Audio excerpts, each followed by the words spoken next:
E a estrutura de prédios e casas afetados pelas enchentes é uma das preocupações com que os gaúchos lidam nesse momento. Com tantos dias debaixo d'água, surgem questionamentos como o tipo de dano uma estrutura pode sofrer e quais os cuidados necessários na hora de voltar para casa.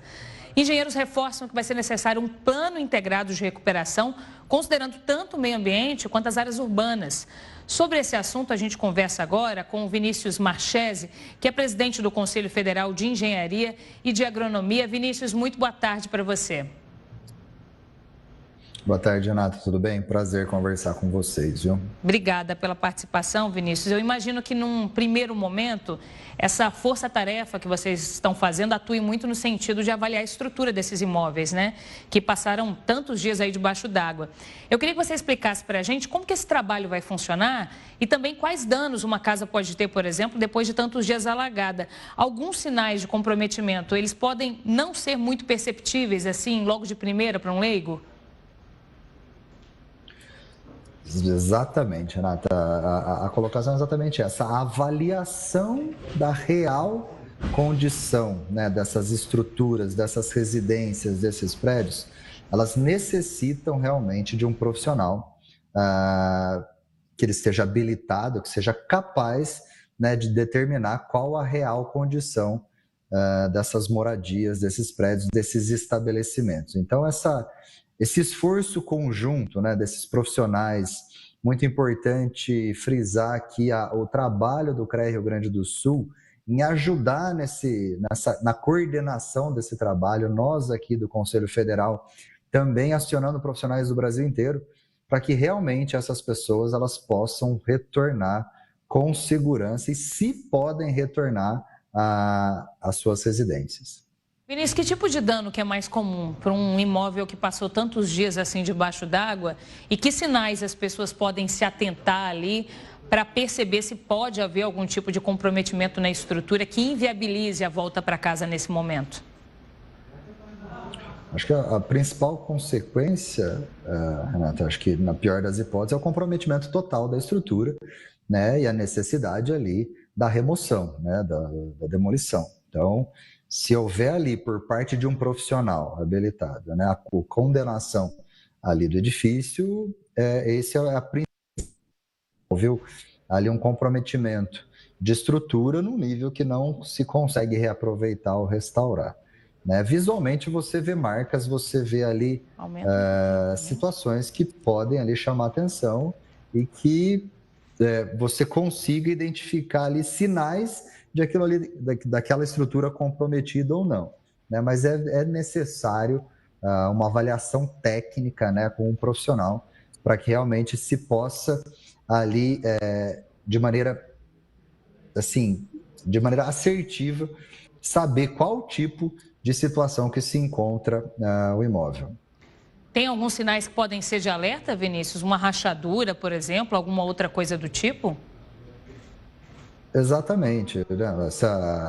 Visualmente você percebe algumas patologias, né? Você percebe alguns sinais, as rachaduras, né? A própria identificação dos sinais da água, infiltração, trincas, né? Visualmente, às vezes, você percebe que tem alguma coisa errada, né? Estou fazendo uma equiparação, né? Uma analogia, né? As construções, os edifícios, eles apresentam sinais, assim como o corpo humano apresenta sinais de que há alguma coisa errada, mas somente um profissional, né? No caso, nós, seres humanos, o médico realmente pode determinar, os exames determinam o que você realmente tem.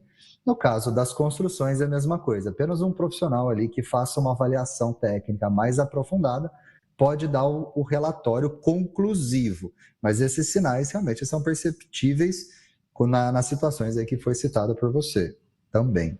Vinícius, quando a gente vê as estruturas, as casas na região aí, é muito comum o uso de madeira, né? Como que esse tipo de material reage depois de tanto tempo em contato direto com a água? Olha, se o material não estiver tratado, se ele não estiver preparado para isso, a chance dele ser comprometido, né, dele ser avariado, né, e realmente perder a sua utilidade é muito grande, Renato. Então, assim, existem materiais que eles estão e são preparados ali para para uma situação, para uma relação com a água até de maneira mais duradoura, e muitas vezes que não. Mas numa situação como essa, a gente está falando de uma catástrofe, de uma situação ali que, por mais que se fale de prevenção, tudo, foge muito do normal, né? É um evento climático, né, que causa um desastre, né? Que a consequência desse fator fora do normal causa um desastre. Realmente aí você tem diversos cenários e diversos tipos de materiais, né? E por isso que a gente bate tanto na tecla, Renato, da necessidade de um trabalho técnico nesse momento para a gente evitar aí situações, principalmente para quem está retornando para suas residências, né? Para quem está retornando para esses imóveis, para a ocupação, ela se dá de maneira responsável aí nesse retorno. Com certeza. Vinícius, a gente está falando aqui sobre os estragos que a água provocou na estrutura dos imóveis, mas uma outra frente dessa força-tarefa também importante é a análise da qualidade da água nesse momento, né? A gente sabe que é uma água suja, que tem, infelizmente, restos de material ali em decomposição, bactérias, contaminação também por agrotóxicos, por exemplo. Queria que você explicasse para a gente, por favor, como é que vai funcionar essa coleta e também a análise dessa água e quais riscos ela pode oferecer para quem está ali em contato direto com ela.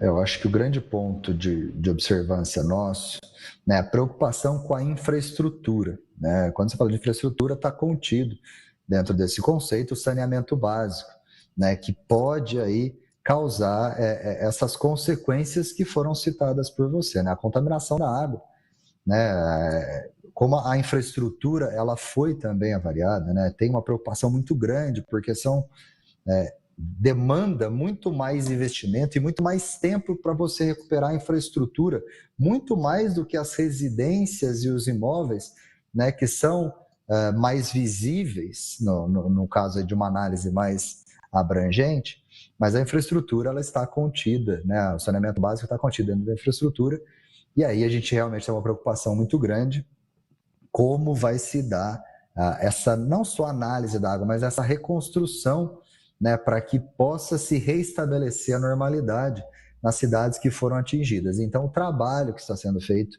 junto também ao governo do estado, né, a ideia é colocar toda esse apoio técnico à disposição para que a gente consiga ter velocidade e assertividade nesse processo de recuperação, inclusive numa situação como essa, que é de uma análise da situação da água, como foi citado.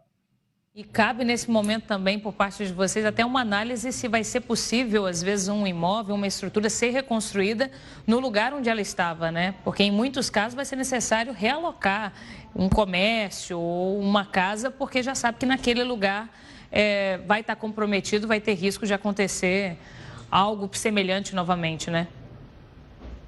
Perfeito. Acho que uma das grandes preocupações nesse momento é realmente a gente perceber e mitigar os riscos futuros, para que isso não volte a acontecer.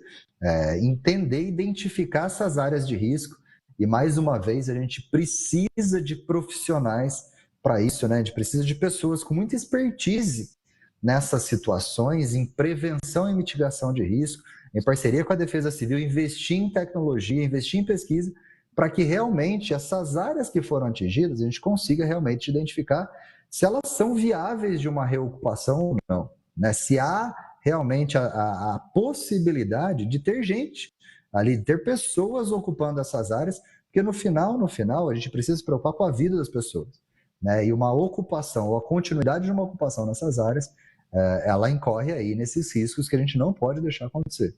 É pensar na segurança desse retorno nesse momento, mas também prevenindo situações futuras, né? Vinícius, outro ponto que eu gostaria de falar com você é a situação do aeroporto Salgado Filho, que está sendo muito discutida, né? Há um debate aí sobre quando ele deva voltar a funcionar. Inclusive, amanhã devem começar a operar os voos comerciais para a base aérea de Canoas, na região metropolitana, como uma alternativa. Quais danos o aeroporto de Porto Alegre pode apresentar depois de tantos dias alagado? E falando desde a situação da pista até todo o sistema de voo, radares, enfim. A gente está falando de um trabalho de restauração de longo prazo, um grande investimento necessário? Sim, sem dúvida. Primeiro, uma análise técnica para se entender, né, esse período traumático, em que estado se encontra o aeroporto e seus equipamentos, né? Lembrando que o aeroporto ele é um equipamento que está dentro de um contexto de infraestrutura que ele vai muito além da pista, né? Ele tem todo um aparato de segurança para garantir a segurança de todo mundo aí que utiliza desse equipamento. Então, primeiro, uma análise técnica para saber em que pé está esse equipamento. E depois um projeto de reconstrução para reestabelecer as condições para que ele possa voltar a operar normalmente. Mas sim, né, tendo em vista, fazendo aí um comparativo, quanto tempo se levou a gente ter aeroportos de qualidade no país, né? A gente tem aí muitos anos debatendo e falando da necessidade da evolução desses equipamentos, da modernização.